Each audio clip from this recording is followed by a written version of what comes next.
아멘. 성경 보십시다. 누가복음 7장입니다.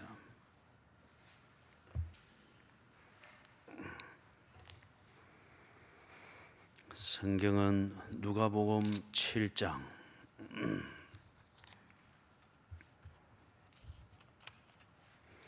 11절에서부터 17절까지 봅니다. 같이 읽겠습니다.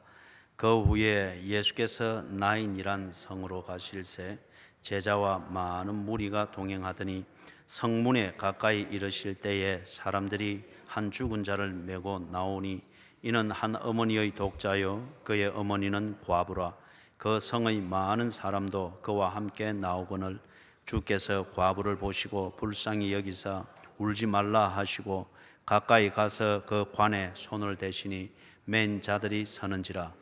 예수께서 이르시되 청년아 내가 네게 말하노니 일어나라 하시매 죽었던 자가 일어나 앉고 말도 하거늘 예수께서 그를 어머니에게 주시니 모든 사람이 두려워하며 하나님께 영광을 돌려 이르되 큰 선지자가 우리 가운데 일어나셨다 하고 또 하나님께서 자기 백성에게 돌보셨다 하더라. 예수께 대한 이 소문이 온 유대와 사방에 두루 퍼지니라. 아멘. 우리 지난 시간에 그 백부장의 믿음을 보았죠. 백부장의 그 믿음의 사건을 통해서 하나님 나라, 하나님이 통치하고 다스리는 그게 우리의 일상이 되어지는 그걸 위해서 예수님과 어떤 관계가 되어야 되는가, 그리고 그 관계를 맺는 연결고리인 믿음, 그 믿음이라고 하는 것이 어떤 것인지를 보여주었습니다. 그 다음에 이제 오늘 이어서 그 사건이 일어난 자리가 가브나움이었죠. 가브나움에서 이제 나인이라는 이 성으로 예수님이 움직이셨습니다. 그래서 여기 오는데 많은 사람들이 지금 예수님을 따라서 같이 왔습니다. 이 중에는 이스라엘에서도 감히 보기 어려웠던 그 백부장의 믿음에 대한 얘기를 듣고 본 사람들이 있습니다. 그러면은 예수님께서 우리의 일상에 나타내시는 하나님의 나라, 그게 이 사람들이 어떤 건지는 모르지만은 그 하나님이 다스리시고 통치하시는 그 나라가 내 밥상에서부터 침실에 이르기까지 그 삶에 나타나서 일상이 되려고 할 때는 백부장과 같은 그런 믿음을 가지고 있어야 한다. 이것을 알고 있어야 됩니다. 그런 것 같으면 이제 예수님이 누구인지, 예수님이 어떤 사람인지 이걸 보아야 됩니다. 그럴 때 만약에 예수님이 심지 않은 데서도 거두는 마술사와 같고 사기꾼과 같은, 탁월한 사기꾼과 같은 존재다. 그러면은 일하기 싫어하면서 부유하게 살기를 원하는, 부유하게 살고 싶지만은 즉 말해서 사기꾼의 심성은 가졌으나 사기의 짓을 할 만한 능력과 머리가 안 되는 사람은 다 이런 예수를 믿을 겁니다. 예수가 심지 않은 데서 거두는 이런 탁월한 사기꾼과 같은, 게을러 터졌으면서도 불구하고 넘치는 여유를 즐기면서, 그리고 사람을 아주 안하무인격으로 보면서 다루면서 자기의 편리를 도모하는, 그게 예수일 것 같으면은 예수를 믿어야 될 사람은 다 사기꾼의 심성을 가진 사람들이어야 할 겁니다. 그런데 만약에 예수님이 죽은 자를 살리실 정도로 새 생명을 주시는 분이시고, 그리고 하나님의 형상을 닮은 그 거룩한 삶, 세상이 도무지 이해하지 못하나 세상을 지배하고 세상이 함부로 범접할 수 없는 하나님을 닮은 거룩한 삶을 살게 하시는 창조주이시며 그리고 주권자 되시는 분이실 것 같으면은, 그러면은 하나님을 알고 생명에 대한 두려움을 느끼고 참된 삶이 무언가에 대한 굶주림과 목마름이 있는 자들은 예수님을 믿어야 할 것입니다. 그래서 예수가 누구이신가, 이것을 알 때에 그분에 대해서 어느 분야에서 예수를 믿고 행동을 해야 될 것인지, 그리고 그분을 어느 정도로 믿어야 될 것인지 판단이 될 겁니다. 이제 원리는 알았습니다. 로마 백부장의 그 믿음에 관한 사건과 얘기를 들으면서 예수님이 내 일상에 계시고 예수님을 내 삶에 모시고 산다고 하는 게 무엇인지 원리는 알았습니다. 그러면은 어느 분야에서 어느 정도 예수를 믿어야 되는가? 사망의 음침한 골짜기도 예수 믿고 행동해야 되나? 아니면 사망의 음침한 골짜기에서는 지가 알아서 빨리 재빠르게 행동을 해야 되나? 이게 이제 판단이 설 거예요. 그래서 여기 나인성으로 와서 예수님이 누구이신가? 예수님의 실체를 사람들이 볼 수 있도록 지금 해줍니다. 11절에 보니까 예수님이 나인성으로 오는데 많은 사람들, 제자들과 많은 사람들이 예수님과 동행을 했다 합니다. 이 사람들이 예수님과 동행을 하는데 이걸 볼 때 예수님이 그 당시 인기가 대단했습니다. 인기가 대단했죠. 그리고 어찌됐든지 간에 어떤 동기든지 간에 예수님 주변에 모이고 웅성거리고 서성거리는 사람이 굉장히 많은 것을 알 수 있습니다. 그런데 이 사람들에게 한 명 한 명 세워놓고 질문을 해봅니다. 너는 도대체 예수가 누구라고 생각하길래 이렇게 가버나움에서 나인성까지 예수를 따라왔느냐? 너는 예수를 누구로 알고 있느냐? 그죠? 이것을 물었을 때 이 사람들의 대답은 3인 3색일 겁니다. 이 사람들의 대답은. 그죠? 각양각색으로 나올 거예요. 예수님을 따라 큰 무리를 지어서 따라서 움직이고 예수님 주변에서 밤낮을 가리지 않고 서성거리는 사람들이 굉장히 많음에도 불구하고 예수가 누구이신가 하는 질문을 던질 때에 대답은 다 다릅니다. 대답은 다 달라요. 그렇기 때문에 이 사람들이 예를 들면은 예수님이 잡혀서 고문을 당할 때는 많은 사람들이 예수를 떠나고 없었습니다. 그런 예수를 그들은 믿을 수가 없다는 거죠. 그 다음에 예수님이 어떤 종류의 설교를 할 때에 따라다니는 이 사람들 중에 예수님을 향해서 돌질을 했던 사람들이 있습니다.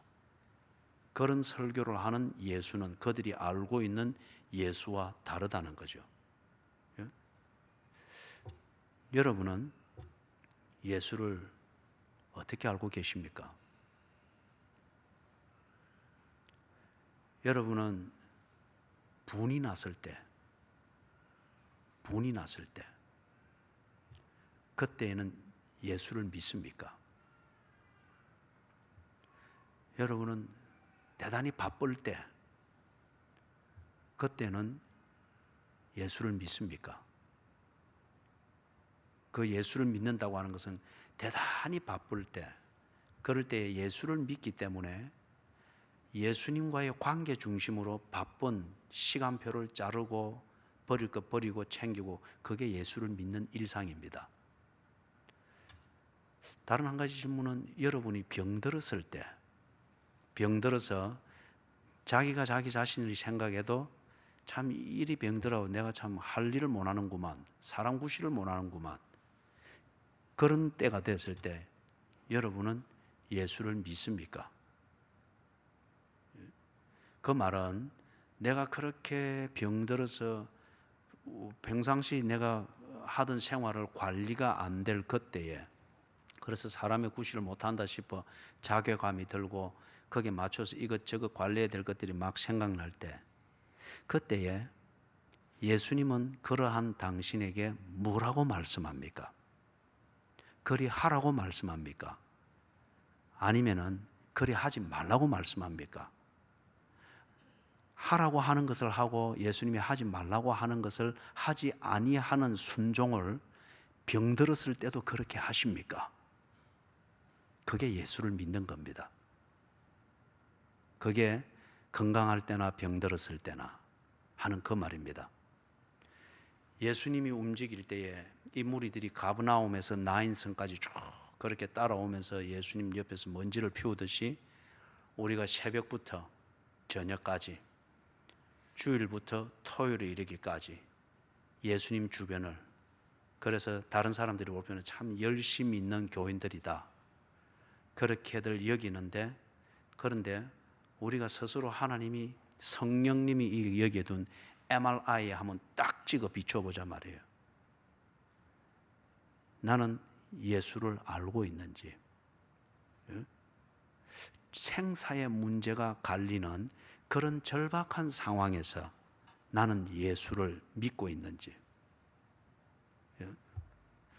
그래서 예수님이 이 문제에 대하여서 이 사람들을 돕습니다.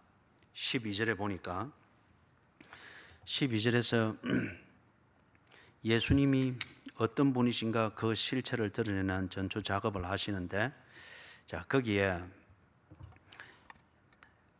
예수님을 알아야 되고 예수님을 믿어야 되는 이 사람들의 문제가 있습니다. 12절 거기서 보니까 성문에 가까이 이르러서 이래 보니까 그 성이, 나인 성이 지금 현재 이 성문이라고 하는 여기는 사법적 장소이기도 합니다. 사람들 간에 민사소송이 일어나면은 그 재판을 어디서 하는가 하면은 성문에서 합니다. 그래서 거기서 정인이 있고 사람들이 있는 거기서 판결을 하는 거예요. 그리고 또한 성문은 가장 사회적인 자리입니다. 사람들이 모이고 또는 지나다니고 행로가 결정이 되는 자리이기도 하죠. 그런데 여기에 바로 이 자리에 어떤 면에서 사람들의 사회생활의 중심지라 할 수 있는 여기에 지금 아주 상징적인 광경이 펼쳐지고 있습니다. 죽은 시체를 메고 지금 상녀가 나가고 있습니다. 초상행렬이 지나가고 있는 거예요. 사람들의 따라오는 그 성에 많은 사람들이 따라오고 있다 합니다. 다 슬픔이고, 전문적으로 곡하는 사람이 곡하는 소리를 낼 때 다 분위기를 주도하면서 그리 가는 거죠. 이 성이 죽음에 의해서 통치를 받고 있습니다. 죽음에 의해서 통치를 받고 있습니다. 아주 극명한 대비죠. 하나님의 통치를 나타내기 위해서 하나님 나라로 예수께서 오셨는데, 예수님이 오신 바로 그 자리에, 지금 사람들이 살고 있는 그 자리에 무엇이 통치하고 있습니까? 죽음이 통치하고 있습니다. 죽지 않았으나 죽음의 통치 아래에서 사람들이 온통 곡을 하면서 그렇게 지나가고 있습니다. 그 다음에 두 번째 보니까 그 죽은 시신의 주인공이 누구냐? 과부의 아들이라고 합니다. 그것도 독자라고 합니다. 당시 유대 사회에서 과부는 약자 중에 약자입니다. 특히 돌봐줄 수 없는, 친척이 없는, 그걸 우리가 사도행전과 디모데전서에서는 보면 참과부라고 합니다. 신앙생활은 반듯하게 하는데 누구도 도와주고 보호해줄 그런 집안 사람이 없는 상태가 된 사람을 참과부라고 합니다. 그래서 이 참과부는 당시 유대 사회에서 약자 중에 약자입니다. 그런데 이 지금 과부에게 그나마 희망이라고 하면은 이 아들입니다. 그런데 이 아들이 죽었습니다. 이 아들이 죽었다고 하면서 이 과부는 그야말로 이 세상에서 이제 홀로입니다. 아무도 누구를 돌봐줄 수 없고, 그렇기 때문에 이 과부는 자기를 지킬 수 있는 경찰권이 없습니다. 경찰권이. 그렇기 때문에 얼마나 이게 지금 슬픈 광경입니까? 자, 이게 우리에게 뭘 보여주는가? 인간의 무기력함입니다. 내게 꼭 필요한 것이지만은 내가 지킬 수가 없고, 내가 꼭 원하는 것이 있지만은 원하는 그것을 소유할 수도 없고 그것을 추구할 수 있는 무언가도 없는 이것. 원하는 것은 있대 그것에 대해서 조금 더 다가갈 수 없는 이 간극, 이게 우리의 무기력함을 보여주는 증거지 않습니까? 이 과부의 상황이 지금 인간의 무기력함을 적나라하게 보여주고, 그 다음에 그 성에 많은 사람들이 이 상녀를 따라서 가고 있는데 해줄 수 있는 게 아무것도 없습니다. 그렇다면 이 초상 행렬을 따라서 따라가는 이 사람들의 의미는 뭡니까? 자신들의 운명을 보고 있는 거예요. 동병상련일 뿐입니다. 그래서 지가 곧 맞이하게 될 똑같은 죽음의 통치 아래 희생물이 되어진 자신의 운명을 보면서 연습을 하고 있는 것이 지나지 않는 거예요. 그죠? 전혀 위로가 되고 있는 게 아니죠. 그렇기 때문에 이 성에 많은 사람들이 자기와 똑같은 문제이고 무엇이 필요한가는 알지만은 사람의 숫자로 어떤 것도 해결해 줄 수 없는 이 무기력한 광경입니다. 그죠? 과부의 모습에서 인간의 무기력함을 봅니다. 그리고 여기에 함께하고 있는 거성의 많은 사람들, 그들의 모습에서 또한 인간의 무기력함을 봅니다. 두 번째는 뭐가 보이는가? 인간의 비참함이 보입니다. 이 무기력함의 결과물일 수도 있겠죠. 인간의 비참함이 보입니다. 12절에 한 죽은 자를 메고 나오니 이는 한 어머니의 독자요 그의 어머니는 과부라. 그 성의 많은 사람도 그와 함께 나오거늘. 처지가 무언지를 알지만은 그것에 대해서 해결해 줄 수 있는 사람도 없고 해결의 의지도 없습니다. 그게 숙명이르니 하고 그러나 즐겁지 못한 채 견뎌내려고 하는 이게 비참함이죠. 인간의 비참함. 그래서 여기서 지금 세 가지를 12절에서 사람들이 보고 있습니다. 하나는 그 성이 목숨을 달고 사는 사람들이 모여 있는 성인데 아이러니하게도 그 성을 무엇이 지배하고 있는가? 죽음이 지배하고 있습니다. 두 번째는 무기력함입니다. 무기력한 인간들의 모습입니다. 세 번째는 행복하자고 추구하는데 그러나 정작 그들의 일상은 비참함입니다.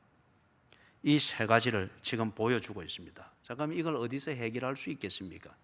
어쩌면은 예수님을 지금 따라오면서 밤새도록 그렇게 따라오고 동행하고 있는 이 사람들도 뭔가 모자라는 것에 대한 갈증과 굶주림은 있지만은 뭐가 모자라는지, 뭐가 문제인지, 내가 뭐가 없어서 비참한지, 그냥 뭔가 모자란다고 느끼는 결핍증일 뿐, 그것 때문에 내가 궁극적으로 내 존재와 삶이 비참한 지경에 있다고 하는 이 궁극적인 그러한 현상을 보지를 못합니다. 사랑하는 여러분, 여러분이 뭔가를 달라고 하나님 앞에 기도하지만은 왜 그게 필요한지 알고 기도하십니까? 여러분이 뭔가가 부족해서 하나님을 의지한답시고 나름대로 작정 기도도 하고 뭔가 좀 더 때로는 열심을 낼 때가 있습니다. 그러나 정작 여러분의 지금 비참한 상태인지 만족한 상태인지 무엇이 부족해서 결핍증을 느끼는 건지 아니면 근본적으로 인간다운 무언가가 빠져버린 비참하기 때문에 그 결과적 현상으로서 결핍증을 느끼는 건지 여러분 그런 걸 한번 진지하게 고민을 해봤습니까? 만약에 그걸 보고 알고 예수님께로 가는 것 같으면 우리의 기도가 달라질 겁니다. 예배 드리는 태도가 달라질 겁니다. 달라질 거예요. 그래서 지금 뭔가 모자라고 좀 더 있으면 좋겠다. 예를 들면은 우리 자녀들에게 좀 더 질이 좋은 그런 교육을 시키기 위해서 뭐 여기도 괜찮은 것 같은데 또 다른 학원을 찾아서 입시 설명회 찾아 쫓아다니고 하는 어떤 그러한 치맛바람처럼 말이에요. 그런 식으로 예수님 주변을 우우 몰려다니는 어떤 이런 게 지금 이 군중들의 모습입니다. 그래서 이들에게 예수님이 보여주는 겁니다. 보여주는 거. 인간에 이런 문제가 있다. 네 힘으로는 해결할 수 없고 울어도 안 되고 참아도 안 되고 힘써도 안 되는 그냥 몸부림으로 끝날 수밖에 없도록 만드는 인간의 문제가 있는데 그 진상은 이런 것이다. 지금 예수님이 보게 해주는 겁니다. 그 다음에 본 다음에 그들에게 무언의 도전을 던지는 거예요. 네 모습이 지금 이 무기력증에 걸려 있고 네 모습이 이 지금 비참함에 있고 그리고 네가 아무리 몸부림쳐도 안 되는 것은 너를 덮고 있는 통치, 이게 죽음의 통치일 것 같으면은 그렇다고 하면은 네가 어떻게 몸부림을 쳐야 되겠느냐? 지금 네가 하고 있는 것 이런 식으로 예수를 따라다니고 하고는 이것으로 이 비참함에서 네가 벗어날 수 있겠느냐?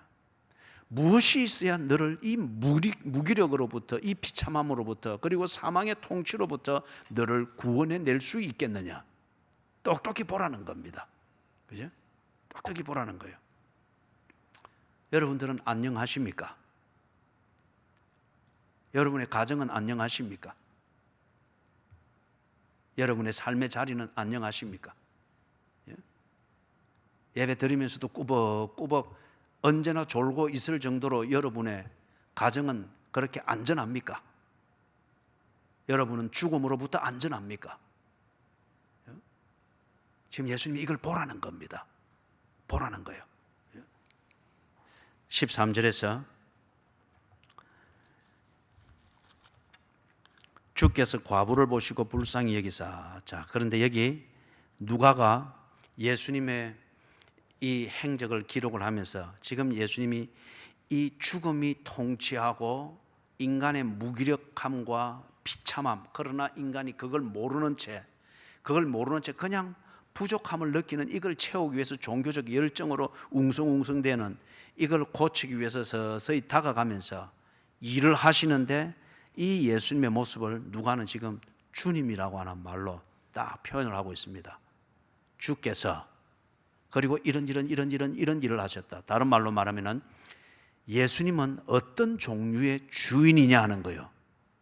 어쩌면 오늘 우리가 이 8시간의 일과를 지나면서 우리가 수도 없이 주인을 바꾸면서 갈아타면서 일과를 마쳤을 거예요. 이런 어려움을 겪었을 때는 이것을 주인으로 삼아서 회딱 걸려가고, 또 이런 어려움을 만났을 때는 이걸 주인으로 삼아서 회딱 걸려가고, 또 어떤 종류의 문제에 부닥쳤을 때는 성경의 예수님을 또 주인이랍시고 도와주세요 어떻게 또 그렇게 이렇게 하고, 그죠? 그런데 정말 주인이 되려고 하면은 어떤 내용을 갖추어야 되는가, 이걸 지금 보여주는 거예요. 보여주면서 예수님을 따라 무리를 지어서 막 분위기 띄우면서 몰려다니는 이 군중들로 하여금 네가 찾고 있는 주인이 맞는지 똑똑히 보라는 겁니다.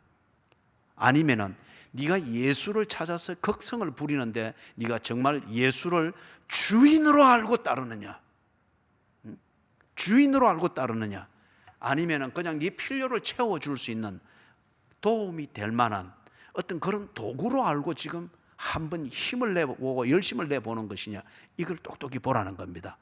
그래서 누가가 기록을 합니다. 예수님이 주인인데 예수님은 이런 종류의 주인이다 하는 것을 보여주는 겁니다. 13절과 14절을 통해서 5가지 내용을 볼 수 있습니다. 예수님이 주인인데 어떤 종류의 주인이신가? 먼저 과부를 보시고, 주께서 과부를 보셨다고 합니다. 과부는 그 당시에 약한 자 중에 약한 자라고 했잖아요, 그죠? 이 말이 무슨 말이에요? 그 많은 사람들 중에서도 지금 이 어려움을 당하고 있는 과부를 보고 계시고 과부의 문제 뒤에 나오는 것처럼 다가가고 있습니다. 여기서 예수님은 주인이신데 어떤 주인이신가? 개인적으로 아시는 주님이십니다. 사람을 한 사람 한 사람 그 사람의 개인의 사정을 알고 개인적으로 아시는 그러한 주인이십니다. Personal understanding, 그런 주인이십니다. 만약에 이런 요소가 없다고 하면은 예수님은 그냥 군대를 다스리는 사령관과 같을 거예요. 아니면은 마음씨 후한 밥집에서 한 번씩 이벤트 열어서 막 밥 퍼주고 다들 배불리 먹고 나가게 하는 그런 종류의 자선사업가가 같을 겁니다. 그런데 예수님은 주인이신데 개인적으로 내 사정을 개인적으로 아시는 그러한 분이시다.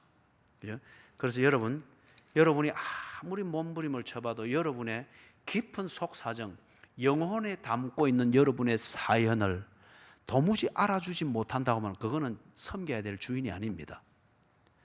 여러분의 영혼에 담고 있는 그 무엇, 그 해결 못하는 그 사정을 알아주고 들어주고 있는 분이 있다고 하면 그가 여러분의 주인이 되어야 됩니다. 그죠? 그래야 대화가 되지 않겠습니까? 그 다음에 두 번째, 예수님은 어떤 종류의 주인인가? 불쌍히 여겼다고 합니다. 그 과부를. 그러면 이게 뭐냐? 이게 자비심입니다. 이게 불교 철학에서 자비심 해서 그렇게 말하는데, 거기서 말하는 자비심과 우리 기독교 성경에서 말하는 자비심하고는 기원이 좀 다릅니다. 기원이 달라요. 예수님은 어떤 분이신가? 불쌍히 여기시는 분이십니다. 예수님은 따지기 위해 오신 분이 아니고 그 다음에 따져서 공과를 만들고 농공행상을 하는 이런 종류의 복을 준다 또는 과를 한다, 이런 분이 아니죠. 자기 백성을 저희 죄에서 구원하기 위하여 오셨다고 했습니다. 그렇기 때문에 우리가 아까 앞에서 봤잖아요. 사람들이 자기 자신의 삶이지만, 일상이지만 자기가 모르고 있습니다. 죽음의 통치 아래서 살고 있는 걸 모르고 있습니다. 그 다음에 정말 내가 무기력하다는 이걸 모르고 있고, 내가 정말 비참한 사람이다. 단지 돈이 좀 없다, 뭔가 좀 못 배웠다, 이 문제가 아니라 그거는 나타나는 한 현상이고 내 자체가 지금 비참하다는 거예요. 그죠? 비참하다는 거예요. 그렇기 때문에 비참한 이 사고방식을 가지고는 아무리 좋은 것을 줘도 비참하게 만들 수밖에 없습니다. 아무리 좋은 것을 줘도. 그 문제는 근본은 이것이다 말이에요. 이걸 알아주고 이걸 타치해 주려고 하는 이 자비심, 그걸 가지신 분이 누구냐? 예수님이라는 거예요. 불쌍히 여기사. 그죠?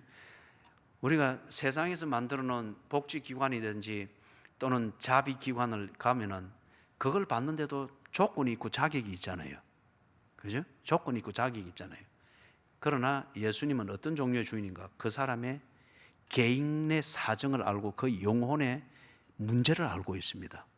그렇기 때문에 이는 해도 안 되는 사람인 걸 알기 때문에 도와줌이 어디에서부터 시작되어야 되는가 예수님은 알고 있습니다.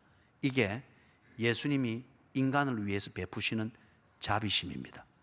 자비입니다. 그래서 불쌍히 여기사. 그 다음에 세 번째, 울지 말라고 합니다. 울지 말라 하시니라. 이게 지금 이 상황에서 이 여인에게는 어떤 성격이죠? 위로입니다. 진정한 위로죠. 그죠? 그런데 이게 일단 말로 되어졌습니다. 자, 나를 개인적으로 알고 내 문제를 개인적으로 알고 내 영혼의 소리가 뭔지를 개인적으로 알고 계시고, 그리고 나를 불쌍히 여기시는 이 자비를 베푸실 수 있는 분, 그 다음에 내게 참 필요한 위로를 베푸실 수 있는 분. 위로는 그 사람을 세우는 거지 않습니까? 그죠? 그렇기 때문에 나를 세워줄 수 있는 이 위로를 베푸실 수 있는 분, 지금 예수님이 그런 주인입니다. 그 다음에 14절에 가면 네 번째 요소가 있습니다. 가까이 가서 그 관에 손을 대시니. 자, 이게 바로 지금 여기에 문제가 있는 현장이지 않습니까? 여기서 말하는 관은 지금 우리 현대에서 그 장례식을 할 때에 시신을 담는 그런 뚜껑이 덮여 있는 관, 그거하고는 다른 거예요. 이거는 지금 열려 있는 겁니다. 싸가지고 그냥 상려에 메고 가는 거예요. 상려에 메고 가는 겁니다. 그렇기 때문에 가서 거기를 딱 손을 댔습니다. 이게 일단 예수님은 어떤 종류의 주인이냐? 문제가 있는 그 자리까지 다가가십니다. 멀리서 리모트 컨트롤러 가지고서 이렇게 해라 저렇게 해라 그렇게 시키는 게 아니고, 또 다른 뭐 여타 종교에서 하는 것처럼 신이 있는 자리에까지 이르러라, 그러면 니도 부처가 될 것이고 신이 될 것이다. 지는 문제로부터 언제나 손 씻고 있으면서 문제로부터 사람이 나오라고만 명령만 하고 있는 그런 종류의 주인이 아니었습니다. 예수님은 어떤 종류의 주인인가? 문제가 있는 자리, 거기까지 다가가서 손을 대십니다. 예? 그런데 이게 당시의 유대교의 율법에 의하면 이거는 금지되어 있는 겁니다. 시신을 만지거나 이러면 부정을 하게 돼서 제사를 못 드리고 성찬에 성례식에 참석을 안 되는 거죠. 그런데 유대교의 그런 율법 중심의, 정결케 하는 율법 중심의 그 종교 때문에 지금 이 나인성이 죽음의 통치를 받게 된 거예요. 그리고 그들 나름대로의 종교적으로 정결케 한다고 하는 이 허울 뿐인 이 율법 때문에 인간이 문제가 걸리면 문제가 무언지도 보지 못한 채 무기력과 비참함으로 빠져버린 거예요. 그러면서 여전히 유대교의 종교의 이름과 종교의 그 허황된 빛 아래에서 뭔가 길을 찾기 위해서 종교적 못마름과 갈증만 더해갔던 거예요. 그런데 지금 예수님께서 이 유대교의 종교의 벽을 뚫고 바로 다가가서 그 관에 손을 대시니, 예수님은 사람들에게 그냥 분위기상 정결케 하고 분위기상 괜찮게 만들어주는, 괜찮다 해주는, 이걸 더 강화시켜주는 그런 종교꾼이 아니었습니다. 예수님은 어떤 종류의 주인이었는가? 종교의 벽을 넘어서 인간을 무기력하게 만들고 비참하게 만들고 죽음의 통치를 받는 바로 그 문제의 뿌리, 문제의 원인 자체를 예수님은 만지십니다. 그렇기 때문에 우리 사도신경 원문에서도 지옥에까지 내려가사, 장사 지낸 바 되시고 지옥에까지 내려가사, 원의 표현에는 그렇게 되어 있습니다. 왜 그러냐면 내가 지옥에 있었거든요. 여러분이 지옥에 있었거든요. 여러분이 지옥에서 사탄에게 시중 들고 있었거든요. 그렇기 때문에 나를 구원하시는 예수님께서는 내가 지옥에서 그냥 사탄에게 홀리다 보니 지옥의 불길이 그냥 따뜻한 히터처럼 느껴졌습니다. 그리고 사탄에게 포도주 따라주고 이렇게 할 때 사탄이 좋다고, 네가 참 내한테 유익해 하니까 뭔가 인정을 받는 줄 아니까 내 비참함과 무기력을 잊어버린 채 그냥 홀려 있었습니다. 그때 예수님이 지옥은 다 더러운 곳이고 죄인들만 가는 곳이라 해서 다 종교가 다 끓이고 있는데 예수님이 쑥 지옥에까지 들어오신 거예요. 왜냐하면 나를 구원하기 위하여서. 그죠? 나를 구원하기 위하여서. 예수님은 그런 종류의 주인이십니다. 문제가 있는 곳에 오시고 구원해야 될 자가 있는 비참한 자리에 오시고 구원받아야 될 자의 그 무기력으로 아주 인간답지 못하게 처져 있는 그 자리에 예수님은 찾아오십니다. 그런 주인이십니다.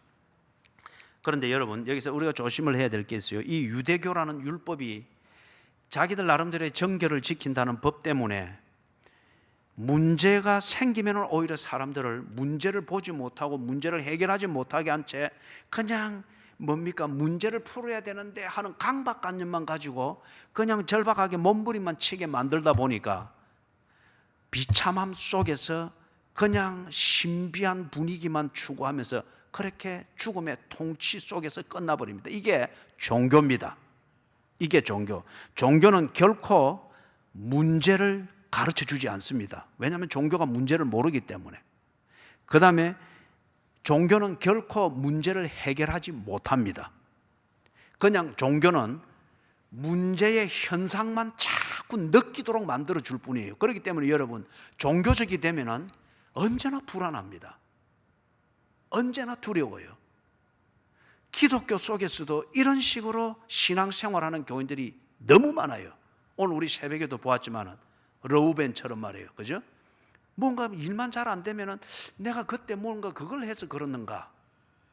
뭔가 또 뭐 일만 잘 안 되면은 내가 그게 종교란 말이에요. 그죠?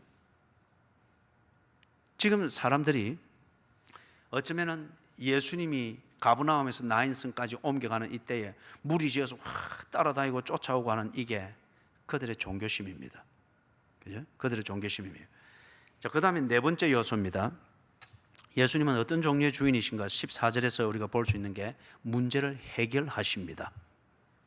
문제를 해결하십니다. 청년아, 내가 네게 말하노니 일어나라. 청년아, 내가 네게 말하노니 일어나라. 명령하셨죠. 그죠? 대화의 형식이지만 명령하셨습니다. 예수님은 타협을 해서 협상을 만들어서 이 청년한테 좀 좋은 걸 주시오. 그러면 내가 이런 것을 줄 테니까. 이런 협상이 없습니다. 명령하시니 명령한 대로 되어집니다. 그죠? 그런 주인입니다. 자, 5가지였어요. 예수님은 누구이신가? 예수님은 주인이십니다. 어떤 내용을 가진 주인이신가? 보니까 첫 번째, 나를 개인적으로 알고 계시는 분이십니다. 두 번째, 불쌍히 여겨주시는 분입니다. 즉 자비를 베푸시는 분이십니다. 세 번째, 위로해 주시는 분이십니다. comfort, 나를 딱 옆에 기대에 세워서 내가 이래 다쳤을 때 말이에요, 나를 부축에 세워서 당신을 버팀목으로 내게 주어서 내가 fort, 힘을 발휘할 수 있도록 참된 위로를 주시는 분이십니다. 그죠? 그 다음에 네 번째, 그분은 나의 무기력, 그 다음에 비참함, 이 인생의 근본적인 문제를, 때로는 나도 모르고 있는 그 문제를 그분은 아시고 나도 가기 꺼려하는 내 문제의 자리에 그분은 오십니다. 그죠? 그분은 오십니다. 나는 지옥에서 취해 있을 때 예수님은 그게 나의 비참함의 자리인 것을 알기 때문에 지옥에까지 오셔서 그분이 지옥의 모든 불구덩이 화상을 다 입으시고 나를 버쩍 들어 지옥 밖으로 던져 내셨습니다. 다섯 번째, 어떤 주인이신가? 문제를 해결하십니다. 사망의 통치를 받고 있으니 이 사망의 통치를 바로 걷어내 버렸습니다. 일어나라. 그러니까 벌떡 일어났습니다. 자, 만약에 여러분들이 지금 이 다섯 가지를 보면서 이 다섯 가지 중에 어느 것이라도 이것이 지금 내게 필요하다, 그러면 예수를 믿어야 됩니다. 예수를 믿되 여러분이 이전에 다른 종류의 주인을 믿듯이 그런 식으로 예수를 믿어서는 안 됩니다. 믿는다고 하는 것은 그 분야에 있어서 내가 믿고 있는 그 사람에게 내 모든 주도권을 다 넘기는 겁니다. 그죠? 다 넘기는 거예요. 자, 그 다음에 보십시다. 15절입니다. 15절에 같이 한번 읽어보십시다. 죽었던 자가 일어나 앉고 말도 하거늘 예수께서 그를 어머니에게 주시니. 자, 이게 지금 뭘 보여주는 거죠? 예수님이 어떤 주인인가 하는 걸 세세히 보여주고 난 다음에 바로 그 주인이 통치할 때에, 바로 그 주인 대신 예수를 믿을 때에 그 일상에 어떤 일이 일어나는가 하는 걸 보여주었습니다. 죽음이 통치하던 나인성에서는 곡하는 소리와 초상 나가는 것이 성문을 지나갔습니다. 그런데 이런 내용을 가진 주인 대신 예수님이 와서 딱 통치하니까 죽음이 변하여 생명이 됐습니다. 그리고 그 성문에 생명의 소리가 납니다. 그죠? 무기력이 생기가 되었고 비참함이 희망이 되었고 다시 사는 기회가 됐습니다. 예수님은 누구이신가? 그분은 무엇으로 통치하시는가? 부활입니다. 그죠? 부활. 생명이, 사망이 결코 통치하고 다스릴 수 없는 하나님 나라, 예수님의 통치를 통하여서, 예수님의 오심을 통하여서 우리의 일상 가운데 임한 하나님의 나라, 그 실체를 지금 똑똑하게 보여주고 있습니다. 이 통치하는 세력, 통치의 주인이 바뀌지 않고서는 사망의 통치 아래서 허우적거리는 이 일상을 결코 바꿀 수가 없습니다. 집을 리모델링 한다고 하는 것과 기초를 새로 파고 새로 짓는다고 하는 것은 이거는 본질적으로 다른 문제잖아요. 그죠? 죽음의 통치 아래에 있으면서 보약 먹고 아니면 또 더 많이 배우고 더 좋은 옷 입고 그런다고 해서 무기력이 기력이 되고 비참함이 희망이 되는 것 절대 아니죠. 나가는 시체에게 아무리 좋은 옷을 입은들 그거는 시체입니다. 그죠? 근본적인 변화는 통치하는 주인이 바뀌어야 됩니다. 죽음의 통치를 받을 때는 초상입니다.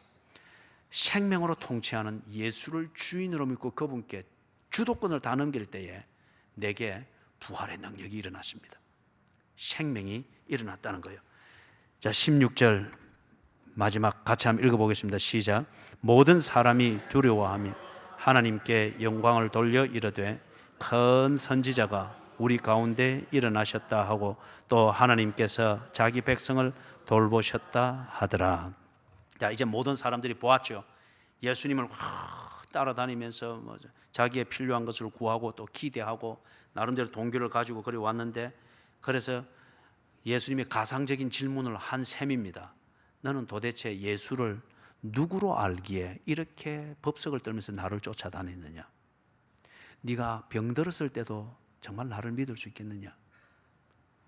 네가 돈이 없을 그때도 정말 나를 믿고 네 돈이 있을 때 하듯이 그렇게 돈이 없을 때도 나를 믿고 내가 명령하는 대로 할 수 있겠느냐? 되게 바쁠 때, 정말 정신없이 바쁠 그때에도 네가 나를 믿고 내가 하라고 한 것 중심으로 그 바쁜 일정을 정리할 수 있겠느냐? 그걸 묻는 겁니다. 이 사람들이 어떤 대답도 못하는 셈이죠. 거기에 대해서 예수님이 다 보여주었어요. 나는 이런 사람이다, 이런 주인이다. 그런 다음에 이제 16절, 이 사람들이 그걸 다 보고 난 다음에 나름대로 대답을 하는 셈입니다. 모든 사람이 두려워하며 하나님께 영광을 돌렸습니다. 놀랬겠죠, 그죠? 놀랬겠죠. 우리가 예배를 드리면서 내가 원하는 말 한마디 들어도 은혜 받았다 하면서 놀라지 않습니까? 그죠? 그런데 그게 정말이냐 말이에요. 이 사람들이 하나님께 영광을, 이야, 하나님 대단하다, 그리 했는데 내용이 엉뚱한 겁니다. 예수님을 누구로 알았다고요? 큰 선지자가 우리 가운데 일어나셨도다.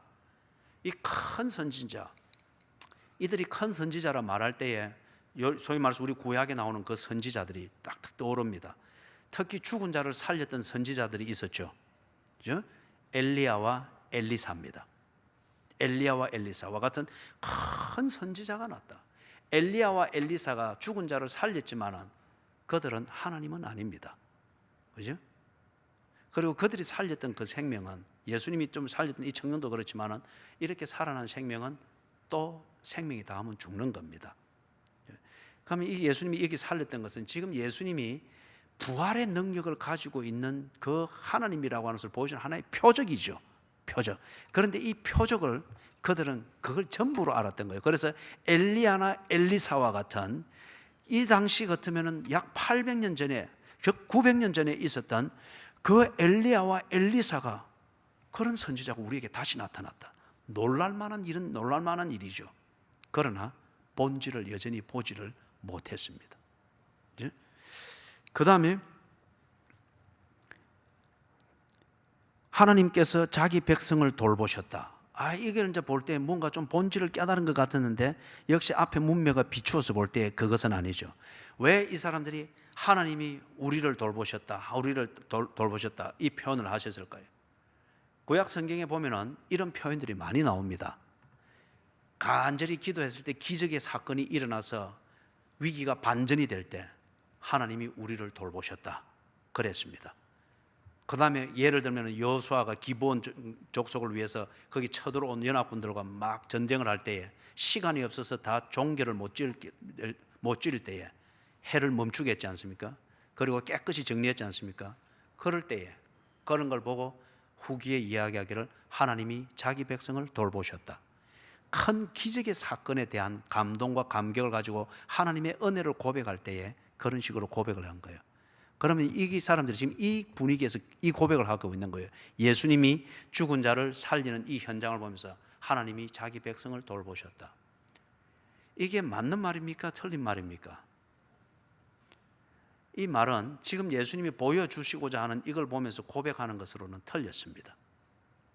기적을 보고 감동해서 뭉탱이 돈 헌금을 하는 이것 그 자체를 두고서 하나님을 바로 믿는 신앙이나 말할 수 없어요. 뭉탱이 돈 했지만은 아나니아와 삽비라 적석에서 죽었잖아요. 그죠? 신앙을 오대했다는 거죠. 지금 여기서 이 표현이 가지는 의미는 뭐가 되어야 되는가 하면은 임마누엘이어야 합니다. 임마누엘, 하나님이 우리와 함께 계시다.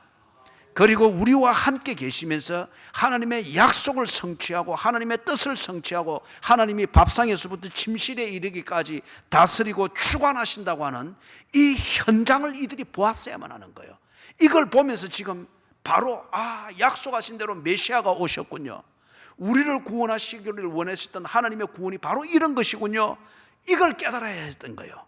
그런데 이 사람들은 지금 이 적나라한 것을 보면서도 불구하고 기껏 깨달은 것은 큰 기적을 체험한 감동, 그 감동 끝에 그냥 표현하는 감사한금 좀 드리는 그런 정도예요. 그런 정도예요. 이 감동이 부질없는 것은 아니지만 이게 쌓여져 가면서 나중에 정말 본질을 깨닫게 되지만은, 그러나 이 단계에서 볼 때에 예수님은 당신을 확연하게 보여주는 몸으로 하고 행동을 하는 설교를 하셨는데 그들은 문자만 들은 셈입니다. 그래서 들은 문자와 예화가 지 코드에 맞는 것을 두고는 그리고 예화 끝나고 나니 또 꼬박꼬박 졸고 있고, 이제 언제 그 체질 고쳐질지 모르겠어요. 그죠? 그래서 예수를 말할 때 언제나 꿈에서 비몽사몽간에 본 예수를 말하고 있으니 일상에서 하나님의 나라가 나타나지를 않는 거예요. 자, 그래서 17절에서 보니까 17절 같이 읽습니다. 시작. 온 유대와 사방에 두루 퍼지니라. 소문으로 퍼지고 있습니다. 신앙 고백이 아직은 퍼지지를 못하고 말씀을 정리합니다. 예수님이 자기를 따라다니는 무리들을 참 애석하게 보았습니다. 자기 열정과 자기 종교심으로 자기 필요를 채우기 위해서 따라다니는 그들이 참 안타까운 거예요. 그래서 그들이 요구하는 빵과 옷을 주고 어떤 이게 아니고 정말 예수를 바로 볼 수 있도록 또 기회를 주신 거예요. 그래서 먼저는 인간의 무기력함과 인간의 비참함을 보게 해줬습니다. 여기서 아까 내가 도전했던 것처럼 여러분의 자신을 열어놓고 좀 들여다보십시오. 목사의 신분 다 벗어놓고 인간으로서 내가 바른지, 지금 내 죽어도 천국 가는지, 그죠? 지금 내 가정을 다 열어놓고 보시라고요. 괜찮은지. 그래서 예수님이 그걸 딱 보여줍니다. 괜찮은 줄 알았는데 그냥 요거만 있으면 나는 다 될 것이라 해서 예수님께 자꾸 빵을 구하기 위해서 부처에게 가는 것보다는 예수에게 가서 좀 열심을 내고 있는데 네 문제는 빵이 아니니라. 너는 지금 죽음의 통치 아래에 있느니라. 그러면서 그 무기력함과 비참함을 보게 해주었습니다. 여러분의 신앙생활하는 그 패턴에 도취되지 말고 열어놓고 보십시오. 정말 내가 구원받았는지 그것에서부터 시작하여서 스스로 자문을 해보셔요. 내가 알고 있는 예수는 누구인가? 그게 어려우면은 내가 정말 많은 돈을 벌었을 때 그때에 대해서도 내가 예수님이 말씀하신 대로 순종할 수 있는 사람인가? 그걸 보라고요. 성질이 확 났을 때 그때 내가 성질을 관리하는 것은 예수님의 명령대로 성질을 관리하는가? 아니면 상황대로 성질을 관리하는가? 그거 보면 딱 내가 예수 믿는 사람인지 아닌지, 예수를 어떤 주인으로 알고 있는지 딱 바로 드러나는 겁니다. 바로 드러나는 거예요. 그죠? 그 인간의 비참함과 이걸 보여주고 난 다음에 예수님이 당신은 어떤 주인인가 5가지로 보여주었습니다. 어떤 주인인가? 이런 5가지 내용을 가진 주인인 예수를 믿으면은 어찌 여러분의 밥상에서도 침실에 이르기까지 하나님 나라가 안 나타나겠느냐 말이에요. 그죠? 절대 예수님이라는 이 주인은 멀리 있는 그런 신이 아닙니다. 예수님이라는 이 주인은 바로 자기 백성의 밥상 가운데 있습니다. 일상 가운데 있습니다. 그렇기 때문에 이 주님을 믿는 그 일상이면 어찌 하나님의 나라가 안 나타나겠느냐 이거죠. 뭔가 지금 예수를 잘못 알고 있다는 거예요. 예? 예수라 이름만 붙였을 뿐이지 여전히 부처를 믿고 있고 여전히 내 지갑을 믿고 있고 내가 생각하는 내 보정도 안 되는 내 자신감을 믿고 있기 때문에 내 일상의 삶에서 예수가 나타나지 않는 거죠. 그런데 예수님이 모든 걸 다 보여줬음에도 불구하고 툴툴 털고 이 사람들이 걸어가는데 나름대로 은혜 받았다고 오늘 대단했다 그지? 막 이리 하는데 이 얘기는 전혀 엉뚱한 겁니다. 큰 선지자가 나왔대. 말씀을 딱딱 쪼개들어요. 그런데 뭐 하나님이 정말 우리를 불쌍히 여기신다. 그럼 그걸 위해서 또 뭔가를 해야 되고 또 무언가를 해야 되고 여전히 그는 종교를 강화시키는 거예요. 그들이 알았어야 되는 것은 큰 선지자가 온 게 아니고 감동스러운 예배가 아니고 바로 하나님이 그 자리에 계시는 겁니다. 신령과 진정으로 예배하는 자를 찾으시는 아버지께서 바로 그 예배자 속에 계시는 겁니다. 자기 백성을 돌보시다는 감동만 시키는 그런 멀리서 하나씩 떨구어주는 그런 종류의 은혜가 복이 아니고 하나님이 임마누엘 하셔서 홍해 앞에서도 같이 서 있고 기브온 족속을 멸하는 그 자리에서도 같이 서 있고 너 쳐라! 나는 해를 잡고 달을 누르고 있을 테니까 쳐라! 마무리 지어라! 함께 싸우시는 하나님이다 말이에요. 이게 하나님이 주시는 은혜입니다. 이런 은혜를 받아라 말이에요. 이런 은혜를. 그죠? 그냥 우리의 분위기만 이렇게 싸가지고 늘 안에 그 변하지 않는 이것을 자꾸 강화시키는 그런 그게 되지 말고, 은혜는 분위기가 아니에요. 그건 아주 부수적인 찌끄레기고, 은혜는 하나님이 내 가운데서 일하고 하나님과 함께 전쟁하고 하나님과 함께 홍해를 건너고 하나님과 함께 보리떡을 먹고, 그죠? 생선을 같이 뜯어 먹고, 그거란 말이에요. 기도합시다.